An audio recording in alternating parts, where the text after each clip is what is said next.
Frente Radiosa. El conflicto no es karma, es democracia.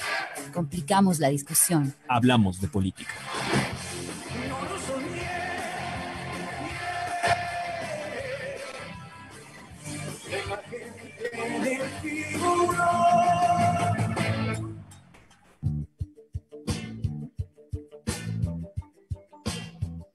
Pichincha Universal. Bienvenidos todos y todas a un programa más de Frente Radiosa, un espacio donde complicamos la política porque de eso se trata. Mi nombre es Isabel Díaz y me acompaña en la conducción Cristian Pino. Hola Isabel, un placer compartir contigo este micrófono. Un saludo a toda la audiencia de Pichincha Universal que nos escucha a través del 95.3 FM y el 94.5 para el noroccidente de la provincia de Pichincha. Hoy es viernes 21 de agosto del 2020 y siendo las 18:04, iniciamos Frente Radiosa. Porque la política no es karma, sino democracia, hablamos de frente.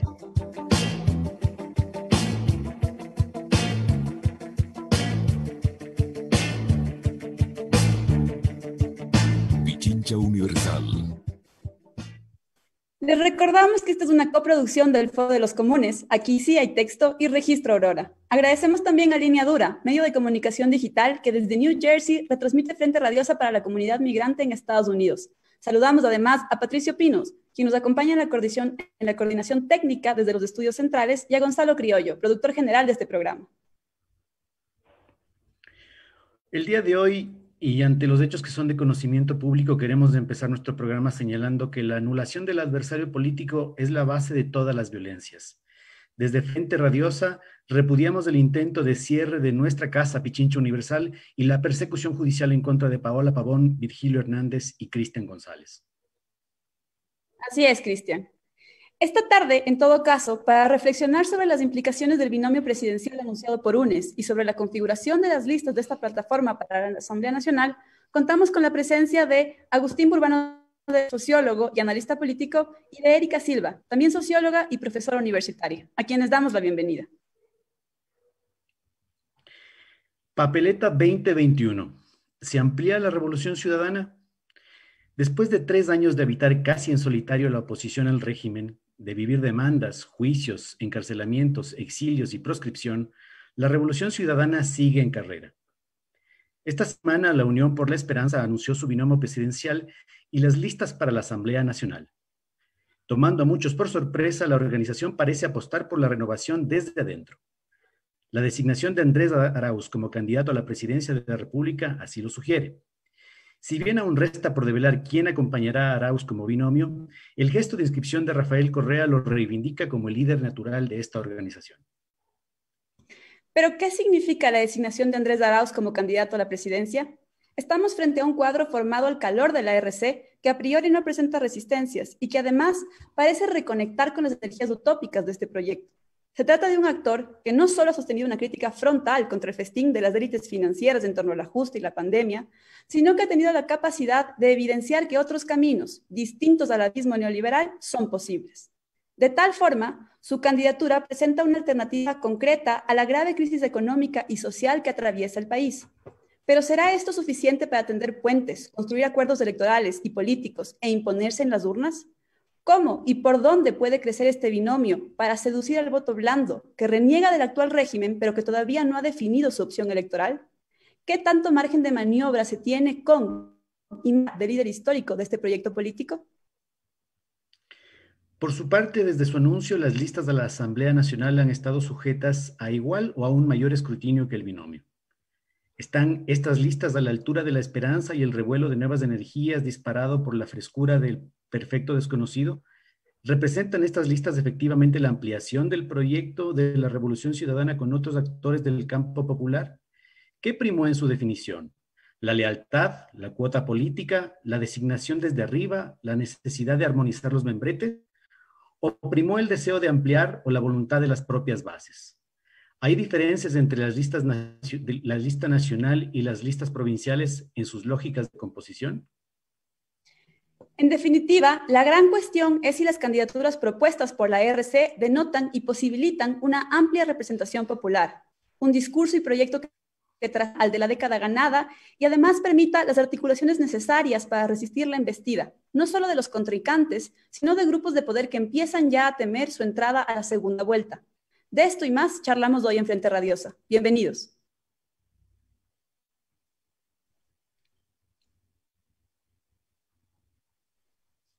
Bueno, vamos contigo.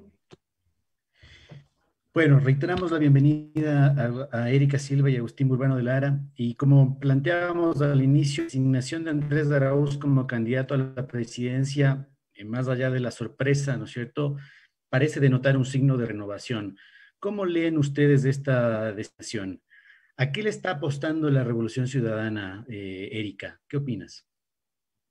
Bueno, yo pienso que, digamos, en medio de toda la adversidad que se ha vivido durante todo este tiempo, la proscripción política, el bloqueo político, desde inicios del 2018, el impedimento para cuajar un registro electoral por parte de la Revolución Ciudadana, la persecución, digamos, implacable a las dirigencias políticas, prácticamente un acorralamiento político que ha vivido la Revolución Ciudadana como movimiento, ¿no es cierto? Podríamos decir que, digamos, a lo largo de todo este periodo ha resistido y eso se evidenció en la consulta popular, ¿sí? Se evidenció en las elecciones seccionales del 2019 en que se constituyó en la primera fuerza política, ¿sí? Ganamos 4 consejeros en el Consejo de Participación Ciudadana, que luego fueron destituidos 3, ¿no? Es decir, el vigor de la Revolución Ciudadana se ha mantenido como una tendencia pese a la adversidad política, ¿no? De manera que en este momento, digamos, lo que se está cuajando, a mi manera de ver, ¿no es cierto?, es un proceso que de aquí, de hace algunos meses se ha venido dando en las distintas provincias de constitución de colectivos, de frentes, de núcleos, de trabajadores, de profesionales, de pescadores, de campesinos, de indígenas, de mujeres, que se han ido agrupando, se han ido autoconvocando para organizarse y para apoyar una alternativa en el marco de una total incertidumbre, ¿no? De una total incertidumbre porque no se sabía si se iba a participar, quién iba a ser los candidatos, quiénes iban a ser los y las candidatas y candidatos, ¿no? Entonces nadie sabía nada, pero ha habido una voluntad colectiva, podríamos decir, ¿no?, que se ha ido justamente forjando. Y yo diría que no hablemos ya de Revolución Ciudadana, ni hablemos de Andrés Arauz, hablemos de una corriente, del progresismo como corriente política, ¿no es cierto?, que tiene una importancia, un peso nacional, regional y mundial, y que indudablemente en el caso ecuatoriano el progresismo como una corriente potencial ha estado manifestándose desde hace 40 años en la vida política, ¿no? Es decir, hay un terreno que va del centro a la izquierda, que fue copado por los partidos de la Reforma en los años 70, que fue abandonado por ellos, ¿sí?, en los años del neoliberalismo y que fue retomado por la Revolución Ciudadana. Es la agenda justamente, Erika, ¿sí? ¿Arauz representa esa corriente progresista entonces? Pero totalmente, ¿Es estamos hablando del progresismo, Arauz es un cuadro de la Revolución Ciudadana, el progresismo. Tenemos que ver la corriente. Yo pienso que, por ejemplo, de Correa en esa fórmula, es la presencia de la afirmación de ese proyecto, ¿no? Es la voluntad política de afirmación de ese proyecto, ¿no? Es afirmar la legitimidad de su presencia en una papeleta, el derecho político a la participación de Correa y a nuestro voto, como también como la masa, digamos, de ciudadanos y ciudadanas que queremos esa opción progresista. Yo pienso que ¿cómo se llama? Arauz no solamente representa el campo progresista, sino que representa un progresismo que quiere a su vez renovarse, refrescarse.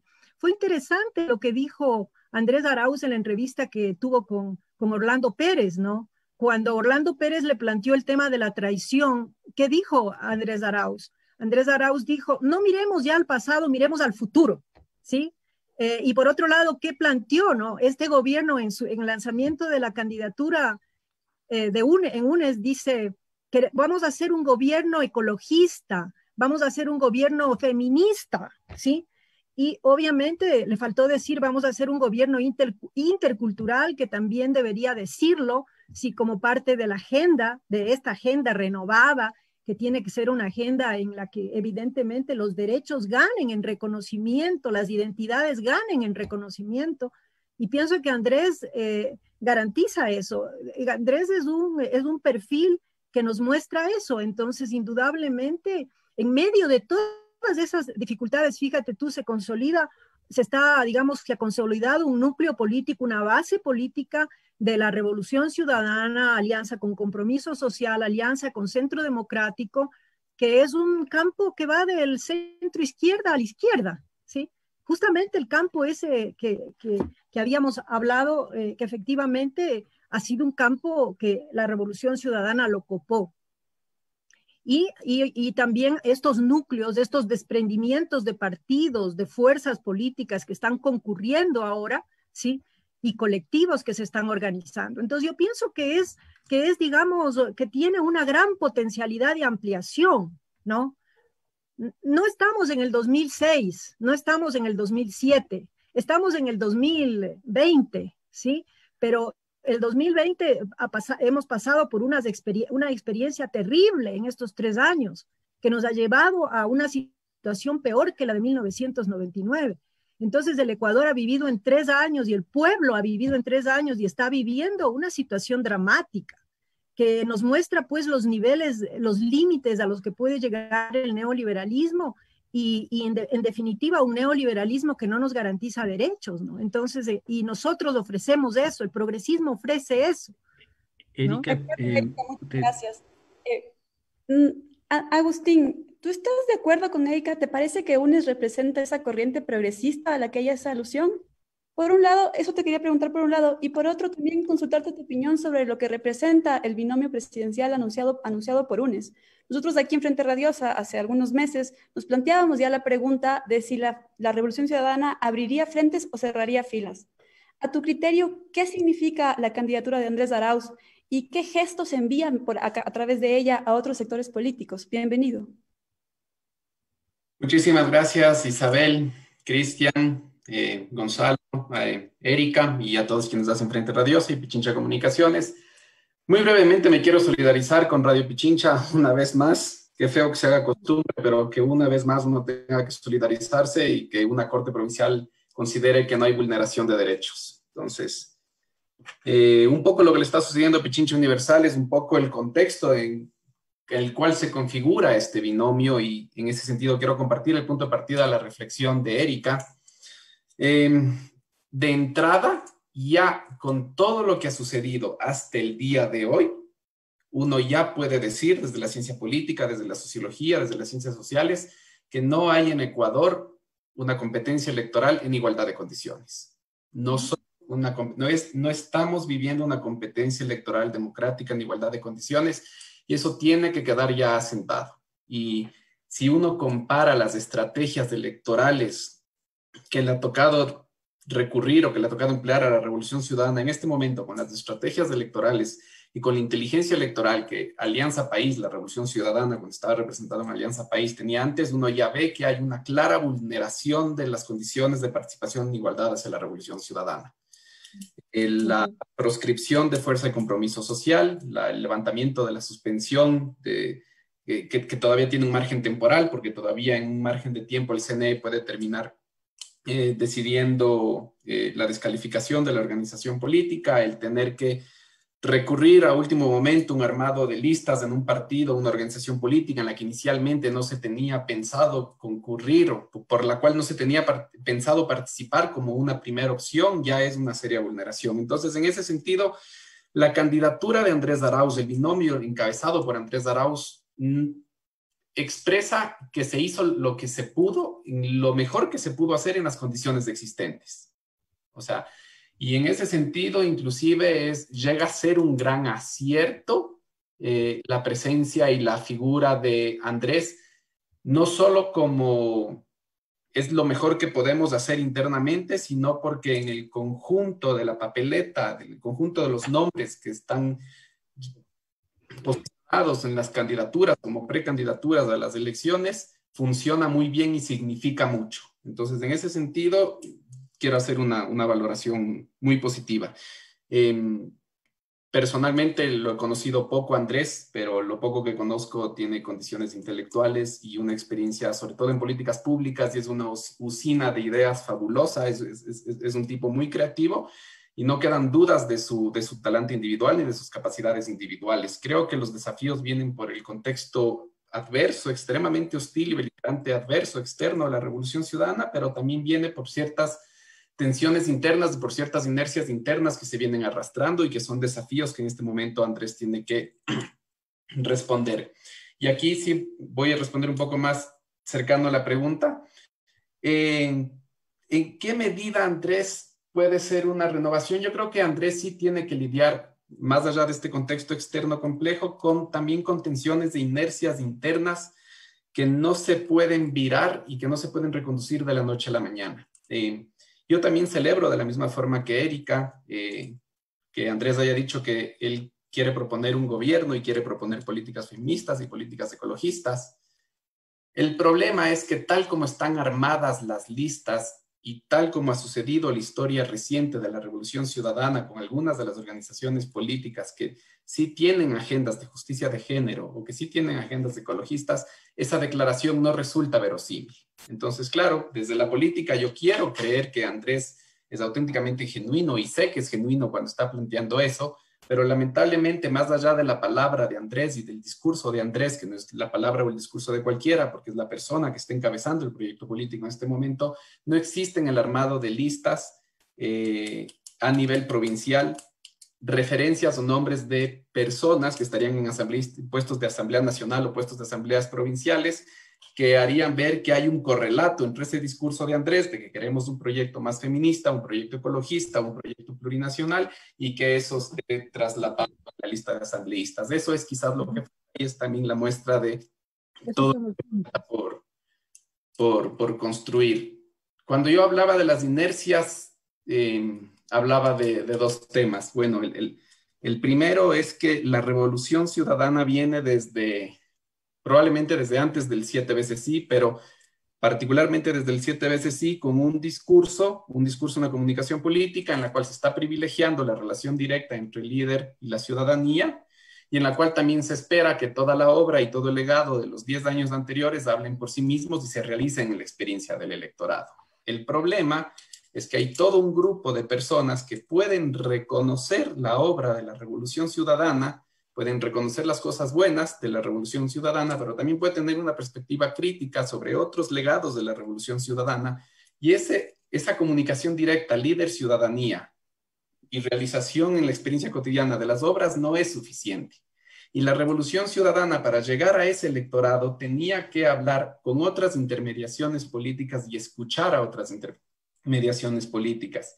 Y en ese sentido hay todo por hacer, porque el acercamiento que ha hecho la Revolución Ciudadana a organizaciones de mujeres o feministas para sentarse a escuchar a organizaciones indígenas que estén alrededor de la CONAIE, a sentarse a escuchar, organizaciones ecologistas a sentarse a escuchar, es poco o nulo.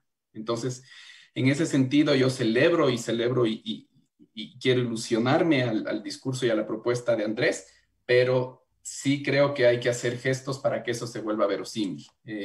No deja de ser para mí, y con esto voy a concluir, todos percibimos a través de nuestras relaciones sociales. Y bueno, yo tengo compañeras de trabajo militantes feministas, tengo mi compañera de casa es feminista, mi pareja es feminista, tengo amigas feministas, y no deja de provocarme desazón que no haya cuadros feministas dentro del único proyecto político que tiene capacidad de ofrecer una resistencia real y una alternativa al neoliberalismo.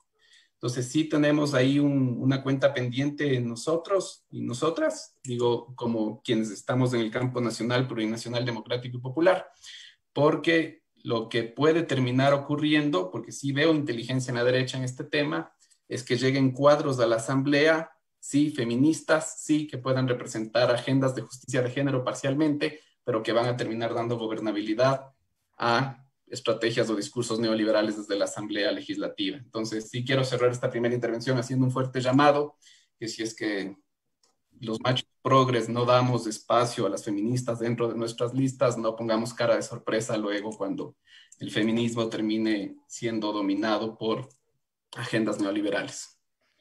Gracias, Agustín. Erika, parece que existe una suerte como de consenso respecto de que la figura de Andrés Arauz efectivamente implica una ampliación, ¿no? Es llena de esperanza.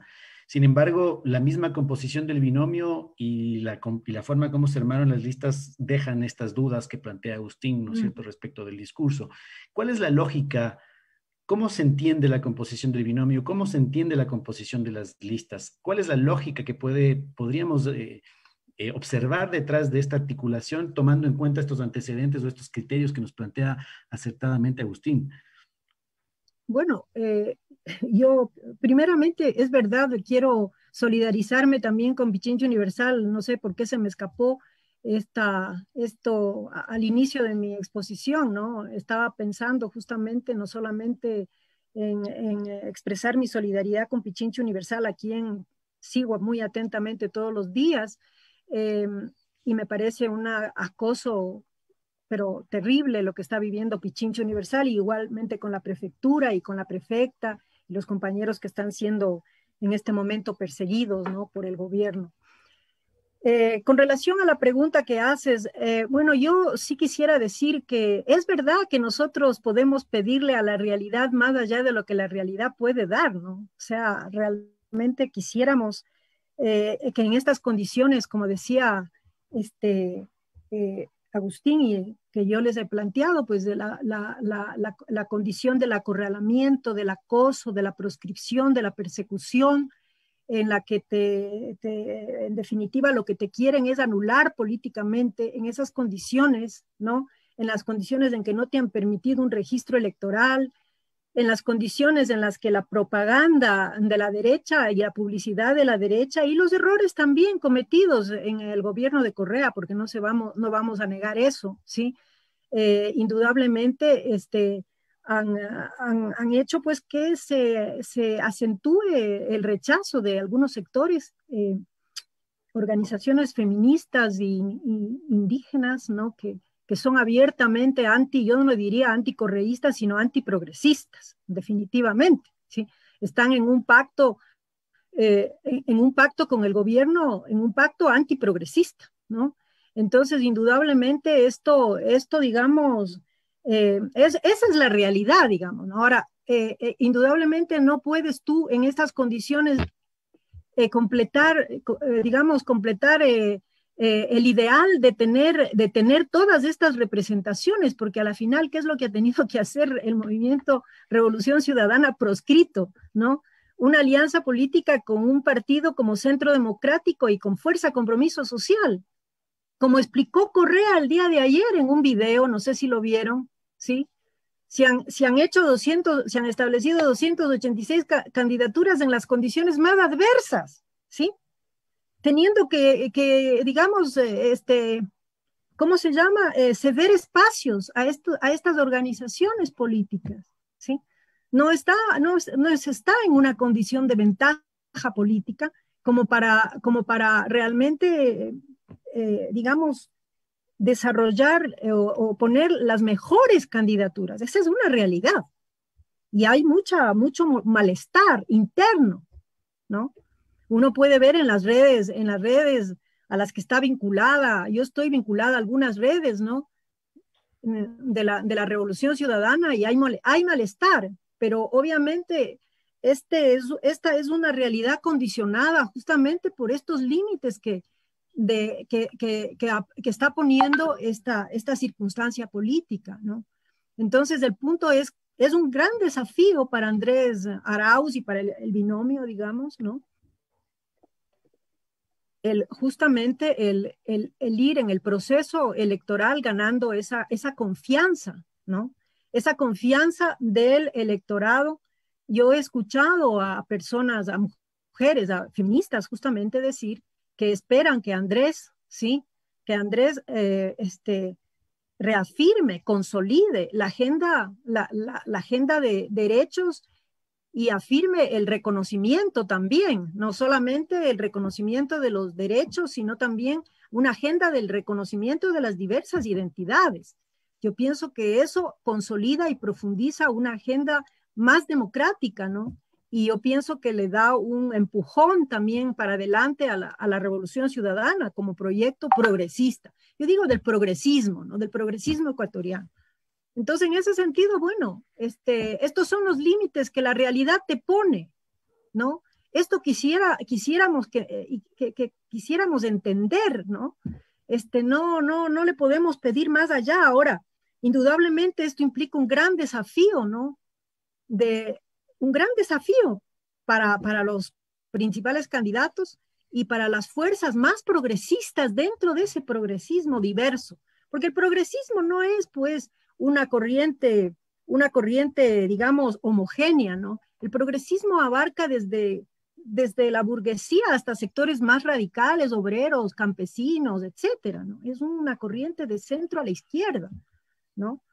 Entonces, en ese Muchas sentido... gracias, Erika. Perdóname que te corte, pero tenemos que irnos a una pausa y volvemos con más de Frente Radiosa. Ok.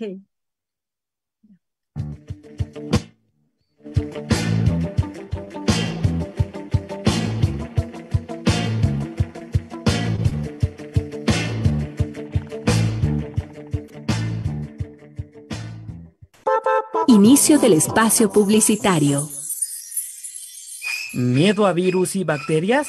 La superdefensa llegó. Defense es lo que tu sistema inmunológico necesita. Único en el país con vitamina C, jengibre, cúrcuma, cloruro de magnesio, moringa y colágeno en un solo producto. Pídelo en www.lafmac.es llamando al 098-895-1602 o adquiérelo en las principales cadenas farmacéuticas del país. Laboratorios LAFMAC, lo mejor de la naturaleza para ti. Fin del espacio publicitario. ¿Qué fue primero, el huevo o la economía? Hola, soy Giovanni Manosalvas, uno de los coproductores del programa ¿Qué fue primero, el huevo o la economía? Y estoy aquí para invitarte a escuchar el programa Entre Telones. Oiga, pana, tengo algo que le puede interesar. 1, 2, 3, va. Un encuentro con el cine, el teatro y las artes escénicas. En estas cosas, si una se lanza, tiene que llegar hasta las últimas consecuencias. La cita entonces es todos los viernes de 19 a 20 horas. Por Pichincha Universal. Por Pichincha Universal. Arrivederci, au revoir, me fui.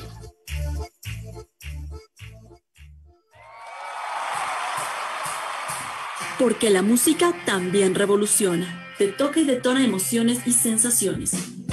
Pavel Muñoz, conductor de Frecuencia Política, te invita a escuchar el programa Al Sur del Cielo. Todos los viernes a las 20 horas por la señal de Pichincha Universal. Al sur del cielo.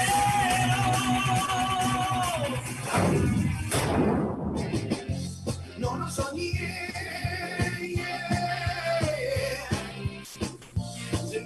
Soy brindo a tu suerte. Seguimos con más de Frente Radiosa. Erika, brevemente para luego poder seguir desarrollando otros temas. A tu criterio, ¿era lo ideal o condición fundante que se incluyeran candidaturas que representen a un feminismo de resistencia al neoliberalismo? Bueno, yo quisiera que esté expresada lo más granado de la izquierda, del progresismo, del feminismo, del pensamiento plurinacional en las candidaturas. Ese sería mi ideal, que estén cuadros intelectuales, que, en fin, que esté, digamos, una representatividad de los sectores que han luchado contra el neoliberalismo, ¿no? Esa sería eso es lo ideal, ese es el sueño, digamos, que uno tiene, ¿no? Pero en realidad... esas son mis aspiraciones personales, pero esas aspiraciones, esos sueños, esos deseos, se chocan pues con una realidad específica, ¿no? Una correlación de fuerzas. La correlación de fuerzas es algo que no depende solamente de nuestra voluntad, de nuestra subjetividad, de nuestros deseos, sino efectivamente de las fuerzas reales que están condicionando digamos, están posibilitando que alcancemos los objetivos, posibilitando la eficacia política, ¿no? Entonces, en ese sentido, pues no podemos anteponer nuestros deseos a unas condiciones objetivas y a lo que nos marca esta correlación de fuerzas, ¿no? En unas condiciones específicas, ¿no? Entonces, estoy de acuerdo contigo, Erika. Y justamente en el orden de la lectura de correlación de fuerzas y pensando en el otro lado, en las derechas, en las élites, Agustín, sabemos que la apuesta de la ERC, incluso antes de que Arauz fuera anunciado como candidato presidencial, ya obligó a actores como Álvaro Noboa, por ejemplo, a clamar por la unidad de la derecha contra el correísmo. Incluso ayer en la noche, el ex vicepresidente Sonnenholzner declinó ya su candidatura haciendo un guiño a la unidad. ¿Cómo crees tú que las derechas están leyendo a su nuevo contendiente? ¿Parten perdiendo cuando su unidad se estructura en torno al adversario? Es una muy buena pregunta porque en las izquierdas creo que lo que conocemos de las derechas es más la confirmación de nuestras experiencias previas y conocimientos más sedimentados. No sé cómo estará bien la cosa dentro de las derechas. Ya que mencionas con Sonnenholzner, sí valdría la pena también solidarizarse con su equipo fotográfico, porque no debe ser bonito para nadie quedarse en el desempleo, sea de derecha o de izquierda. A mí me sorprendió de sobremanera la bajada de Sonnenholzner. Les digo, para mí es un interrogante y yo estoy ávido de saber cuál es la chismografía interna, porque Sonnenholzner tenía grandes números, tenía muy buenos números, y no solo que tenía muy buenos números, sino que a nivel de formaciones sociales de clase, Sonnenholzner era súper representativo.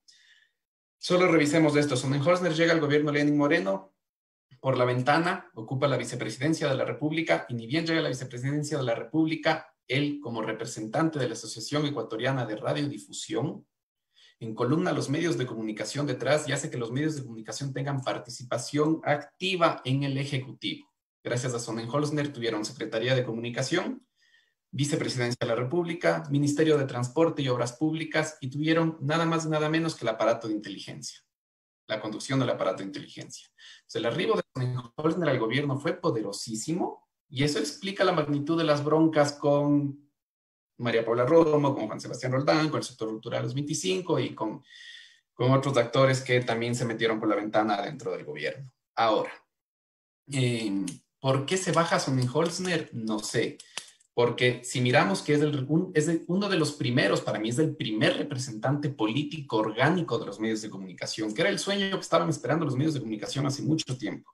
Si a eso le sumas que tiene por su oficio de comunicador y por su trayectoria en la juventud vínculos con gente del Partido Social Cristiano, y que por temas familiares tiene vínculos con gente del Partido Roldosista Ecuatoriano, de Fuerza Ecuador, estás hablando de una representación política que por primera vez puede hacer un maridaje más orgánico entre partidos políticos y medios de comunicación, pero que además puede hacer una articulación entre burguesías que históricamente estuvieron divididas entre el PRE y entre el Partido Social Cristiano. Entonces, a mí me sorprendió de sobremanera la caída de Sonnenholzner. Ahora, sí creo que Andrés Arauz era un muy buen alfil frente a la figura de Sonnenholzner, porque tiene muchas virtudes de las cuales Sonnenholzner carece a nivel individual, y desde competencias discursivas y lingüísticas, pasando por formación política, etc.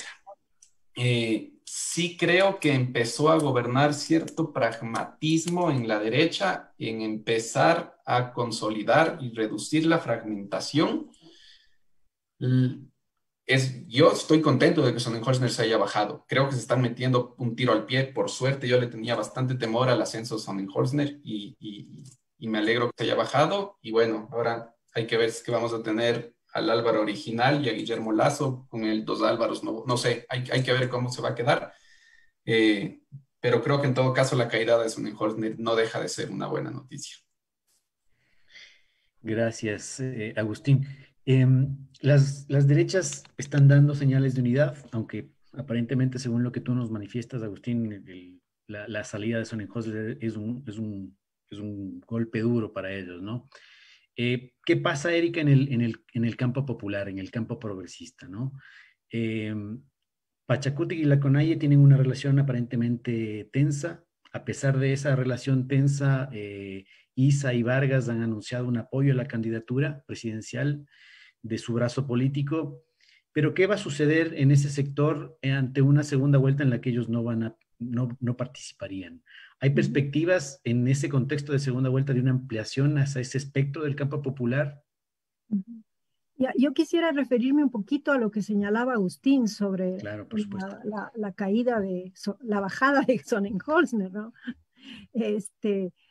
Primero, Sonnenholzner, me parece que hay que preguntarse qué representa, ¿no? O qué representaba Sonnenholzner, ¿no? Tú lo has dicho, es un personaje que tiene muchos vínculos económicos con la gran oligarquía de este país, pero no tenía una tienda política propia, ¿no? O sea, no tenía un partido propio. Sonnenholzner llega a la vicepresidencia con apoyo de los socialcristianos y de Creo. Entonces, cuando él se baja, como decir, no es un personaje que se puede bajar solo, ¿no? En realidad, ¿quién está haciéndole que se baje, no? Entonces habría que preguntarse si ahí, por ejemplo, los socialcristianos o Creo, quién está operando para que él se baje, ¿no? Y si ese gesto, esa decisión que se toma, porque yo no diría que es él solito el que toma, que se toma, nos está mandando una señal de la configuración de un partido orgánico que vaya justamente a constituir a consolidar el proyecto orgánico neoliberal de la derecha, ¿no? Estaríamos frente a un pacto más sólido. Yo diría, tal vez podría irse por el lado de la alianza entre socialcristianismo y Creo. Podría ser una posibilidad esa, ¿no? Entonces, eso habría que considerar, ¿no? Lo cual, digamos, abre una candidatura muy potente, una candidatura que podríamos pensar en un partido orgánico de la oligarquía, ¿no? Y del proyecto neoliberal que podría arrastrar a otros actores también en su apoyo, ¿no? Con relación digamos, a las fuerzas de la CONAIE y Pachacutic, ¿no? Bueno, yo lo único que sé es lo que leo, ¿no? Estas disputas internas entre la CONAIE y Pachacutic, que bueno, evidentemente no podemos nosotros decir que el movimiento indígena de hoy representa lo que fue en los 90, ¿no? Ha pasado mucha agua debajo del puente y hoy pues lo que vemos es que dentro de este llamado movimiento indígena hay digamos varias tendencias, ¿no? Hay varias corrientes, ¿no? No es una homogeneidad ni siquiera en términos sociales, tampoco en términos ideológicos y políticos, ¿no? Entonces en ese sentido pues por ejemplo, fíjense ustedes, ¿no? La CONAIE, Pachacutic, se aliaron a Moreno, ¿no? Hicieron un pacto por la recomposición de fuerzas en el Estado, en el gobierno y la sociedad civil, y es un pacto que aparentemente se rompió en octubre, pero que se ha mantenido a pesar de todo, ¿no? Porque han estado esas fuerzas, por ejemplo, a favor de la proscripción del progresismo, ¿no? Y porque han votado incluso a favor de la reforma tributaria. Cinco asambleístas de Pachacutic votaron el 31 de diciembre por la reforma tributaria neoliberal impulsada por el gobierno de Moreno, ¿sí? Hubo un asambleísta de Pachacutic que votó por la ley humanitaria, ¿sí? 3 asambleístas de Pachacutic no votaron a favor de la devolución de la terna, encabezada por la señora Romo, propuesta justamente por Moreno para la elección a la vicepresidencia. Es decir, no han apoyado tampoco el juicio a Celi, ¿sí? Es decir, tenemos un pacto todavía de Pachacutic con el gobierno. Y obviamente hay una fragmentación entre la organización corporativa, la CONAIE, y la organización política, ¿no? Ahora, Yacu Pérez, ¿qué representa? Yacu Pérez tiene el apoyo de Pachacutic. El propio Leonidas Issa, no yo, ha dicho, hay un pacto con la derecha. Y nosotros no vamos a votar nunca con la derecha, ha dicho Leonidas Issa, ¿no?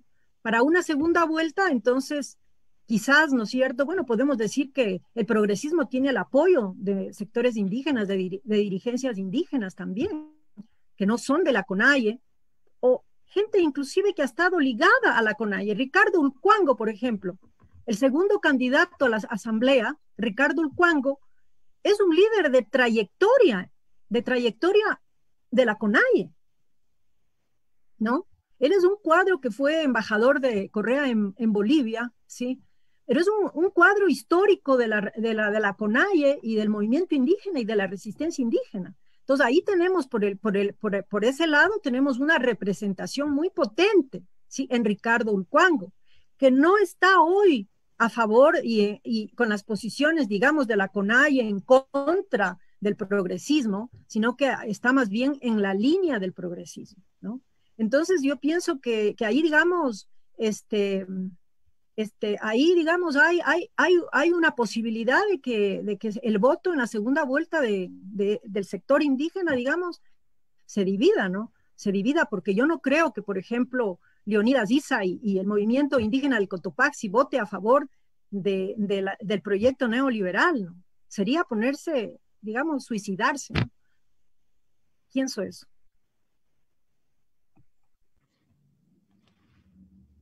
De acuerdo, Erika, muchas gracias. Agustín, ¿cuál es tu opinión al respecto?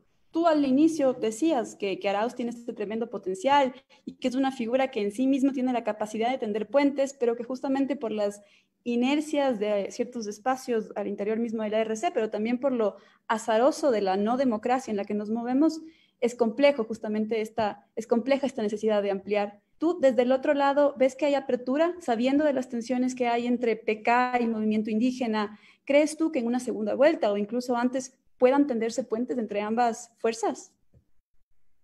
Yo le veo bien difícil, la verdad. Y le veo bien difícil por las inercias internas de la Revolución Ciudadana y por su apertura externa. Inercias internas. Y lo está viviendo la Revolución Ciudadana y la verdad es una tristeza que esto esté ocurriendo, pero por el contexto externo, la persecución política, tienen que recurrir a un partido político, una organización política que no es la propia, que es la prestada. Una organización política que fue parte del 7 veces sí, que estuvo con Lenin más de la mitad. Las dos. Ahora, una organización política que desde el inicio del gobierno de Moreno estuvo con el discurso de lentejeros, vendidos, vendepatrias, donde cualquier racionalidad, cualquier capacidad de expresión, de crítica al gobierno de la Revolución Ciudadana solo se puede entender porque hay una transacción con el gobierno de Lenin Moreno. ¿Cómo puede, sin una mediación, sin un acercamiento, sin un ejercicio, después tener muy buenas relaciones con la Revolución Ciudadana? Es decir, hay una inercia de un discurso muy beligerante, de descalificación del otro, muy combativo, de anulación de la experiencia, de la capacidad de disentimiento con el proyecto de la Revolución Ciudadana, a tal punto que el momento que llegamos a un momento electoral y la Revolución Ciudadana necesita ampliar su base social de sustentación, carga con todo el peso de su discurso de los últimos 3 años. Entonces, no va a ser fácil para Andrés empezar a construir esos puentes, y ahí lo que creo que se puede hacer desde los ámbitos intelectuales es ayudar a posicionar palabras que nos van a ayudar a llevar de mejor manera este escenario político. Lo que está en juego es la existencia del Estado-Nación y que está en juego la democracia en términos formales. Yo creo después de octubre hubo muchas ilusiones de pensar en alianzas, la palabra alianza se pronunciaba muchísimo, y tomando en cuenta la historia reciente entre CONAIE y Revolución Ciudadana, para mí era realmente algo bastante antinatural. Digo, sentarte a negociar con una dirigente o con un dirigente de CONAIE que sufrió represión en Saraguro, que le llenaron la casa de gas lacrimógeno, que sus padres fueron encarcelados, no se soluciona de la noche a la mañana. Y no encontré en la Revolución Ciudadana personas con inteligencia, no para decir vamos a irnos por la alianza, pero vamos a empezar a negociar. Y aquí hay que aprender mucho de los militares, medidas de confianza y medidas de no agresión. No tenemos que hacer alianza. Aquí hay un contexto, hay un problema, nosotros coincidimos en que hay que resistir al neoliberalismo, coincidimos sin proponérnoslo en octubre en las calles, perfecto. Vamos a negociar un pacto de no agresión, vamos a negociar medidas de confianza, y para negociar esas medidas de confianza yo me voy a sentar en la mesa y te voy a escuchar, y voy a tener que escuchar un montón de cagadas que me mandé, perdón por la palabra, un montón de errores que me mandé, que tú lo sufriste, y que tengo que escuchar, porque si yo quiero resistir al neoliberalismo y tú quieres resistir al neoliberalismo, tenemos que negociar de alguna forma cómo vamos a resistir juntos al neoliberalismo, porque si no, tú lo vas a resistir por tu lado y yo lo voy a resistir por el mío y nos vamos a dividir y después va a venir la derecha y nos va a ganar.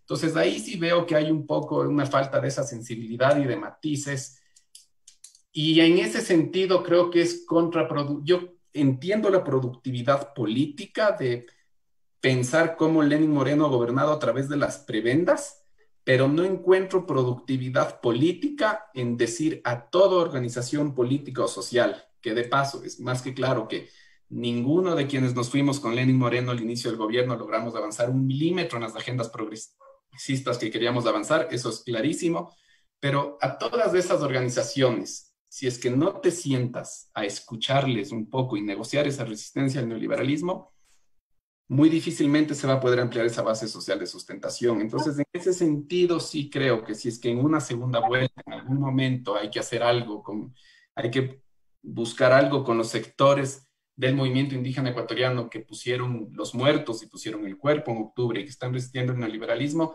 hay que tener un discurso más grato que el de ustedes pactaron con Moreno, ustedes dieron gobernabilidad al neoliberalismo, porque en ese tomar la parte por el todo, nos podemos o se puede estar enajenando el proceso político de relaciones sociales que pueden ser interesantes y necesarias en el futuro inmediato.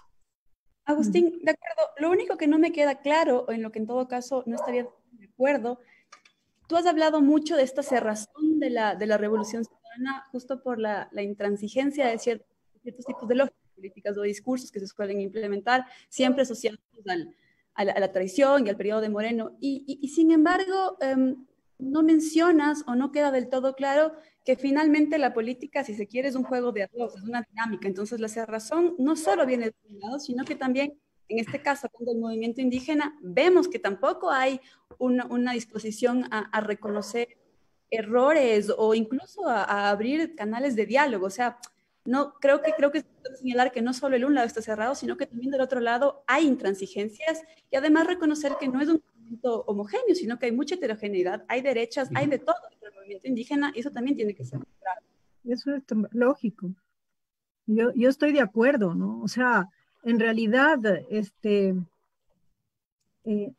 ya no es posible idealizar al movimiento indígena. No es posible ya. ¿No? En los 90 era otra cosa y en realidad estábamos idealizando al movimiento indígena, ¿no? Idealizamos, ¿no? Luego vino la experiencia con Gutiérrez y empezó un poco la decadencia, ¿no? Y qué pena, porque en realidad la fuerza del movimiento indígena era una especie de, era un norte estratégico en aquel momento en el Ecuador, ¿no? Y es una lástima que se haya perdido esa perspectiva, aunque yo sí creo que dentro del movimiento indígena y dentro de la CONAIE existen líderes, ¿no? Como por ejemplo Leonidas Issa, yo creo que es un líder que yo pienso que es un líder muy valioso, un líder de izquierda, ¿no? Que tiene una potencialidad muy grande y que yo pienso que él está del lado del progresismo, ¿no? Yo pienso que la agenda que ellos plantearon en octubre, fíjate cómo se contradicen en la historia, ¿no? Porque, por ejemplo, ellos estuvieron en contra de la ley de herencias, ¿no? En contra de esta política de justicia redistributiva que se lanzó en el 2015 con la Revolución Ciudadana. ¿Y qué proponen frente a la política neoliberal? Proponen una política de justicia redistributiva exactamente igual a la que impulsó la Revolución Ciudadana. Entonces no hay una contradicción de fondo, ¿no? Hay una comunidad de contenido en las propuestas, tanto de estos sectores del movimiento indígena que podríamos decir de izquierda, ¿no? Y del progresismo. Entonces, yo sí creo que ese terreno común existe y ese terreno común hay que construirlo definitivamente, ¿no?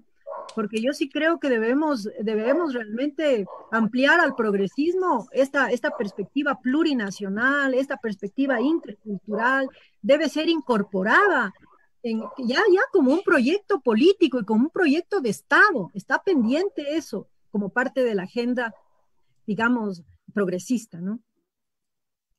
Agustín, tu comentario final en relación a todo esto y sobre todo lo que nos quisiera escuchar, una reflexión de tu parte en relación a, entonces, ¿qué tipo de alianzas son las que son necesarias para ampliar la base de la Revolución Ciudadana y poder hacerle frente al neoliberalismo en una elección tan complicada? Voy a tratar de ser lo más rápido posible. Por favor. Tiempo. Es un poco la pregunta para la autocrítica y creo que no tiene una sola respuesta, sino que es la autocrítica ¿para qué?